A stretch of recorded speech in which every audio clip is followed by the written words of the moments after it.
La hez del mundo de Leonard Ravenhill. ¿Qué es la hez del mundo?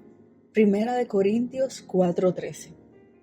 ¿Es la polilla social de la cual nace el sindicato del crimen? ¿Es el genio del mal operando en las esferas internacionales? ¿Es Babilonia? ¿Es Roma? ¿Es el pecado? ¿Es una legión de malos espíritus que llevan este repulsivo título? ¿Qué es? Un millar de suposiciones sobre esta pregunta podría traer un millar de respuestas diferentes, todas desacertadas. La verdadera respuesta es la misma antítesis de lo que podríamos esperar. Esta es del mundo, no son hombres ni demonios. No es lo malo, sino lo bueno. Y no solamente bueno, sino lo mejor de todo. No es material, sino espiritual. No es de Satanás, sino de Dios. No es la iglesia, sino un santo. No es solo un santo, sino lo más santo de entre los santos. Nosotros, los apóstoles, dice Pablo, somos la hez de este mundo. Luego, para añadir injuria al insulto, eleva la infamia y profundiza la humillación añadiendo: nosotros los apóstoles somos la escoria de todas las cosas. Primera de Corintios 4:13. Cualquier hombre que se ha llamado a sí mismo es de la tierra, no tiene ambiciones y por tanto no tiene por qué estar celoso de nada. No se atribuye reputación, por tanto no tiene por qué pelear con nadie. No tiene posesiones, por tanto no tiene por qué preocuparse. No tiene derechos, por tanto no tiene razón para sufrir agravios. Bendito estado. Se considera muerto, por tanto nadie puede matarle. En tal estado de mente y de espíritu, ¿puede alguien maravillarse de que los apóstoles transformaran al mundo? Que los creyentes ambiciosos de hoy día consideren esta actitud apostólica hacia el mundo. Que el popular evangelista viviendo al estilo Hollywood reflexione sobre sus caminos. Lo que dolía a Pablo más que sus 195 azotes, 3 apedreamientos y 3 naufragios era la crítica contenciosa y carnal de la gente de Corinto. Esta iglesia estaba dividida por rivalidades carnales y por dinero. Algunos habían subido a la altura de la fama y eran los primeros comerciantes de la ciudad. Por esto Pablo les dice: vosotros habéis reinado como reyes sin nosotros. Considerad los contrastes de 1 de Corintios 4:8. Vosotros estáis llenos, sois ricos, habéis reinado como reyes sin nosotros. Nosotros somos necios por amor de Cristo, débiles, despreciados, andamos desnudos y vagabundos. Versículo 11. Somos hecho un espectáculo al mundo, a los hombres y a los ángeles. No era difícil para Pablo, después de todo esto, declararse a sí mismo el menor de todos. Pero luego Pablo dirige toda esta verdad contra aquellos cuya fe había perdido su enfoque. Estos corintios estaban llenos, pero no eran libres. Un hombre que ha escapado de su celda no es libre aunque haya podido arrojar de sí la cadena. A Pablo no le dolía que ellos tuvieran sobreabundancia y él nada. Se queja de que su riqueza les había traído flaqueza de alma. Ellos tenían comodidad, pero no cruz. Eran ricos, pero no traían el reproche de Cristo. No les dice que no son cristianos, sino que están buscando un camino sin espinas para ir al cielo. Por esto añade: ojalá que reinarais. Si ellos estuvieran reinando, sería porque Cristo habría venido. El milenio habría empezado. Y Pablo termina: para que nosotros reinásemos con vosotros. Pero ¿quién quiere ser deshonrado, despreciado, desprestigiado? Esta verdad es revolucionaria y transforma toda nuestra corrompida enseñanza cristiana. ¿Quién se goza en ser estimado necio? Es fácil ver nuestros nombres pisoteados como cosa mala. El régimen ateo rebaja a los hombres, Cristo los levanta. El verdadero cristianismo es mucho más revolucionario que dicho sistema, aunque sin ser sangriento. Los tractores del mismo han tratado de allanar los montes de la riqueza y llenar los valles de la pobreza. Pensaron que por medio de la educación podían enderezar los caminos torcidos, pero un acta parlamentaria o una variación política no pueden traer el milenio. Pablo dijo acerca del apostolado: pobres, pero enriqueciendo a muchos. Gracias a Dios, la bolsa de Simón el mago no atrae la atención del Espíritu Santo. Si nosotros no hemos aprendido todavía cómo tratar con el mamón injusto, ¿cómo nos serán confiadas las verdaderas riquezas? Así que Pablo, un hombre social y materialmente en bancarrota, catalogado entre la hez del mundo, pudo entender que como es, tendría que ser pisoteado por los hombres, aun cuando podía responder a los filósofos epicureos en la colina de Marte. Sin embargo, por amor de Cristo, estaba dispuesto a ser tratado como loco. En cuanto a Jesús, el antagonismo del mundo fue fundamental y perfecto. Hermanos, ¿es esto lo que elegimos? ¿Hay algo que nos irrite más que ser clasificados entre los indoctos e ignorantes? Sin embargo, un humilde pescador escribió el Apocalipsis, que todavía confunde a los eruditos. Estamos sufriendo hoy día una plaga de ministros que se preocupan más de llenar sus cabezas que de encender sus corazones.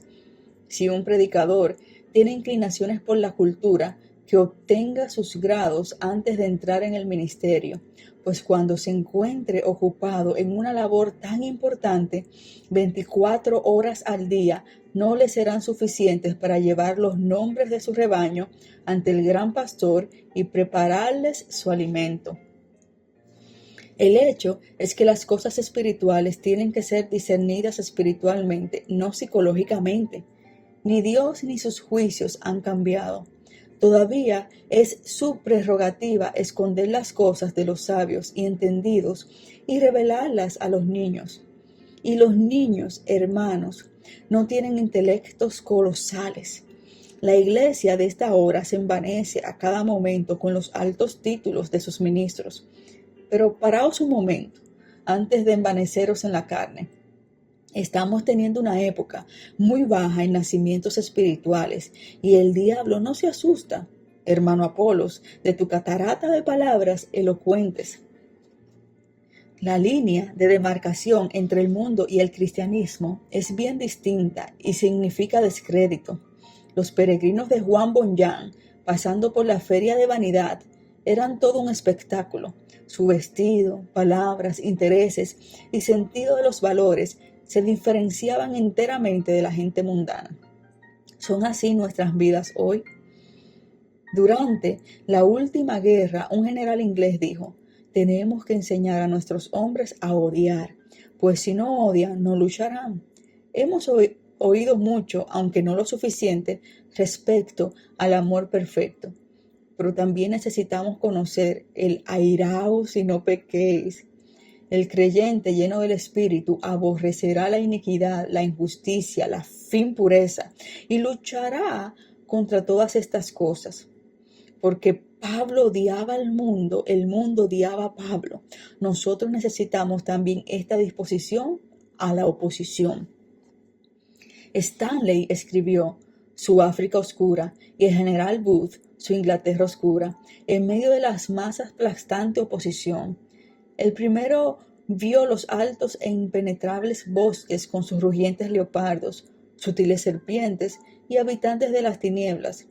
Guillermo Booth vio las calles de Inglaterra como Dios las veía, con su concupiscencia, pecado, juegos, prostitución, y levantó un ejército de Dios para combatir estas cosas. Nuestras aceras de enfrente son ahora nuestros campos de misión. No hagáis caso de la cultura y de las buenas maneras, pues una señora bien educada y de hablar suave puede estar tan lejos de Dios como una madre mau mau vestida de hierba. Nuestras ciudades viven sumergidas en la impureza. Un cristiano que llena su cerebro noche tras noche de cuentos de la televisión llegará a tener un cerebro seco y un alma en bancarrota. Haría mejor de pedir a Dios que le quitara de este mundo, si está tan enamorado de esta edad licenciosa que la ceguera del pecado no arranca lágrimas de su alma. Cada calle de nuestras ciudades es un río de borracheras, divorcios, oscuridad diabólica y condenación. Si tomáis partido en contra de todo esto, no extrañéis, hermanos lectores, que el mundo os aborrezca. Si fuerais del mundo, el mundo amaría lo suyo. Pablo declara rotundamente: el mundo me es crucificado a mí, y esto está fuera del alcance de los cristianos del siglo XX. El Gólgota fue testigo de multitudes que venían a ver la humillación de los malhechores que allí eran ejecutados. El lugar de crucifixión era un carnaval de burla y menosprecio, pero ¿quién iba a la mañana siguiente a ver las víctimas? Solamente las águilas y los buitres para arrancarle los ojos y destrozar sus costillas. El espectáculo tenía que ser repugnante. Del mismo modo, Pablo, crucificado al mundo, era repugnante para el mundo. ¿Podríamos nosotros repetir interiormente con labios temblorosos esta frase? El mundo me es crucificado a mí. Solo cuando seamos de tal modo muertos al mundo, con toda su pompa y placeres pasajeros, podremos sentir la libertad que Pablo conoció. El hecho cierto es que nosotros, los seguidores de Cristo, respetamos al mundo, sus opiniones, alabanzas y títulos. Un crítico moderno dijo que los creyentes tenemos el oro como nuestro Dios y la ciencia como credo. El que se enoje es que le duele. Sin embargo, en este mismo año de gracia, conozco algunos creyentes de ambos lados del Atlántico que visten trajes de segunda mano a fin de ahorrar su dinero para la obra de Dios y que, como Pablo, se hacen necios por amor al Evangelio. Este bendito hombre de Dios, para quien el mundo le era crucificado, era considerado como loco. Sin embargo, Pablo presentó de tal modo su mensaje que otros buscaron su muerte porque su negocio corría peligro. Estos benditos apóstoles, con su santo y saludable desprecio del mundo, ¿cómo nos avergüenzan? Como dijo cierto poeta, siguieron la senda que asciende hacia el cielo, con grandes peligros, angustia y dolor. Oh Dios, danos gracia, espíritu y celo, a fin de seguirles con igual fervor. Pronto vendrá el adiós a la mortalidad y bienvenida a la eternidad. Por esto te deseo, querido lector, un año de abnegado servicio para aquel que tanto se sacrificó por nosotros, para que nosotros también podamos terminar nuestra carrera con gozo. Hermanos, ¿vale la pena hacer tanto ruido juntándonos noche tras noche y mes tras mes si nosotros mismos no estamos bien con Dios? Yo debo preguntarme a mí mismo, ¿es mi corazón puro? ¿Son mis manos limpias? Comentario del despertamiento en las Nuevas Hébridas. Mi alma pide con fervor hacer tu voluntad, pues si moriste tú por mí, ¿qué me podrás negar? Desconocido. El lugar de oración es fructífero, lugar donde el Espíritu cobija con cuidado maternal los mejores pensamientos que se hacen realidad. Los engendramientos de alma tan solo tienen lugar en la cámara secreta de la oración, nada más. Harold Roker. El despertamiento no es más milagro que una cosecha de trigo. El despertamiento viene del cielo, cuando almas heroicas entran en conflicto determinadas a vencer o morir. Si es necesario vencer y morir, en el reino de los cielos se hace fuerza y los valientes lo arrebatan. Carlos G. Finney. La causa de Dios está encargada a los hombres, Dios mismo confía en los hombres. Los hombres de oración son los vicerregentes de Dios que hacen su obra y llevan adelante sus planes. E.M. Bounds. La oración es el remedio soberano. Roberto Hall. La oración es ácido que prueba la devoción. Samuel Chadwick.